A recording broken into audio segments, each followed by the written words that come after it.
इकडे बघा आपला आता यामध्ये जो फर्स्ट पॉइंट आहे तो लिनियर इक्वेशन मध्ये जो फर्स्ट पॉइंट आहे तो सायमल्टेनियस लिनियर इक्वेशन आहे. काय आहे? Simultaneous equation. आता simultaneous linear equation means when we think about two linear equation in two variable at the same time. म्हणजे ज्या वेळेस आपण दोन लिनियर इक्वेशनचा एकाच वेळी विचार करतो त्याला काय म्हणायचं? Simultaneous equation. आणि क्वेश्चन असा आहे solve the following simultaneous equation. आपल्याला काय करायचंय? दिलेलं जे सायमल्टेनियस इक्वेशन आहे ते सोडवायचं आहे. काय equation? 5x 3y 8 and 3x y 2. हे दोन आपल्याला काय दिलेले आहे? Linear equation two variable. हे आपल्याला काय करायचं? सॉल्व करायचं. सॉल्व करायचं म्हणजे काय करायचं? यामध्ये आपल्याला x आणि y च्या काय करायच्या? व्हॅल्यू काढायच्या. त्यासाठी काय करायचं? First right the given equation. दिलेलं इक्वेशन लिहून काढायचं. काय? 5x 3y 8. त्याला काय म्हणायचं? Equation number 1.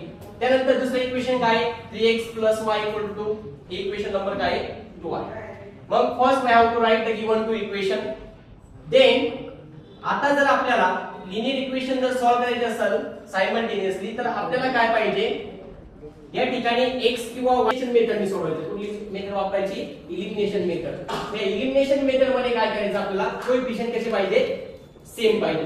इथं कोएफिशिएंट किती आहे? 5 सेकंड आहे ना. इथं आपण काय करूया? लिनियर मल्टिप्लाय करूया. मग लिनियर जर मल्टिप्लाय केलं तर याचं कोएफिशिएंट काय मल्टिप्लाय करूया? मग काय होतंय?